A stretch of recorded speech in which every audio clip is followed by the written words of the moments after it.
Hi, everyone. It's so great to see you again. You can tell that we have switched over from talking about the slow land changes and learning about them to starting to talk about engineering again. And I'll talk about how those two things tie together next week. But for this video, I want to take a second to answer some questions about inventions and some of the stuff that we talked about with properties and materials. Uh, because as we've been learning about it this week, some people have come up with some questions, and so I'm going to take a second to answer some of those questions.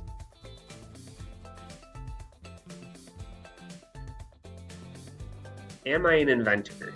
Uh, yes and no. So I don't have an official job title of inventor, but I do like trying to come up with ways to solve problems. And so one of the ways I do that is by reusing some of the stuff that I have at home. I like to hold on to like extra screws and stuff from when I put together like furniture or kits that we get when we do toys at home, and I put together toys for my kids. So I like to figure out ways to solve problems and come up with solutions to problems, but I don't have an official job title of inventor, and I have not sold anything as an invention.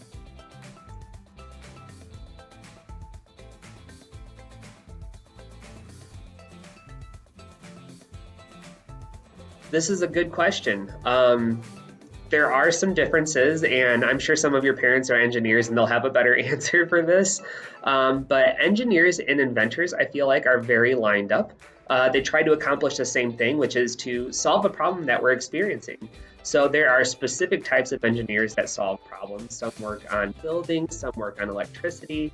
So there's all types of engineers, and I think inventors is just a lot more open topic that we can really group types of engineers into, because engineers are constantly trying to solve those problems. That's kind of like being an inventor. They have to come up with a new solution to a problem or try to work a way around a problem to make something work. And I think they're very similar. But I would say that some of the people that have those jobs would argue that they're a little bit different.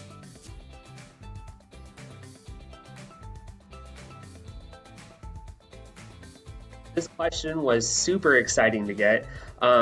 You're already doing it. So one of the ways that you can become an inventor is to just try to learn about anything that's interesting to you.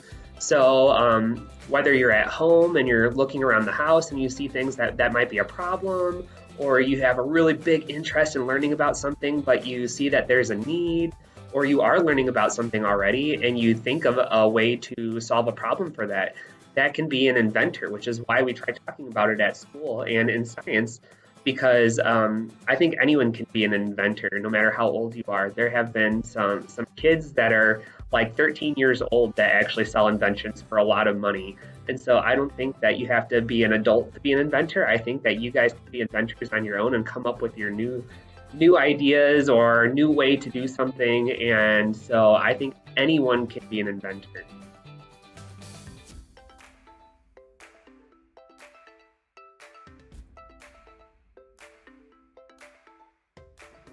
There are actually a lot of shows about being inventors.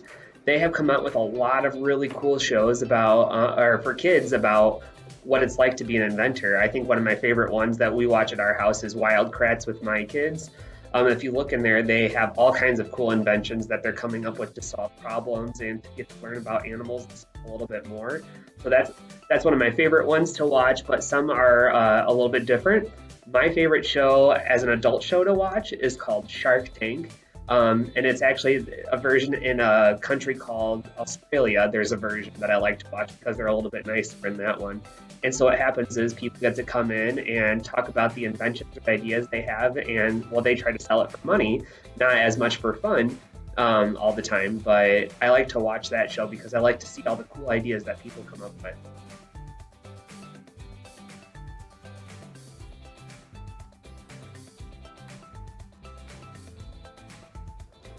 I think this question is amazing because it addresses an area that I think a lot of people get confused on and don't really think about. But if you are having a hard time trying to make what you're thinking about, number one, don't give up. My favorite word, my favorite science word, my favorite word in life, and Mrs. Papanoff can tell you that too, is try. Because you're going to try a lot of stuff as you get older, and it's probably not going to work whether you're trying to learn something new or you're trying to make something. It's going to be hard. And so if you have an idea in your head and you're really excited about it, don't give up. Just keep trying to make that. And then the second part of that is inventors don't have to work by themselves. That's why we try to work with each other so much. Like we work in pairs at school or in groups. And that's important because other people come with different ideas, different thoughts, a different background that can help us with the ideas that we have. And together we can make something really great.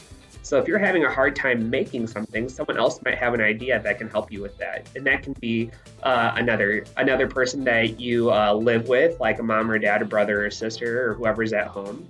Or that can be a friend, or it can be a teacher, or anything like that.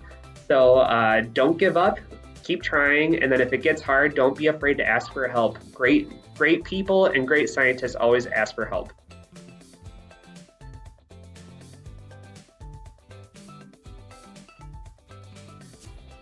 This question wasn't specifically geared towards inventors, but I'm gonna try and connect it to it at the end. I think this is a wonderful question. It's something I'm super excited about. It's why I teach science. It's why I love science. I think science is essentially the world all around us. It's how people interact with each other. It's what people do. It's what we learn about animals and erosion or electricity or space. Science is the world around us, and there's just so many different areas that we get to study. And so I actually think that reading and writing are important because they help us become a good scientist in whatever way we choose. And I think math is important because it helps us become a good scientist in whichever way we want to use it. I use math as a teacher with numbers, and I use reading and writing as a scientist because I'm still in college getting another degree in science. And I'm using my reading and writing skills to communicate ideas to different people about what I'm learning. And so I think science is a very, very important topic, and it's just going to be something that you keep using for the rest of your life. And inventors have to know some of those things. Like we have to know about how the world works around us, like properties of materials, and how they work to help us create the things that we want to make. And so we have to learn some of those topics, but also how do we use reading and writing and math to help us get better at not just learning about the topic, but using that topic and creating new things.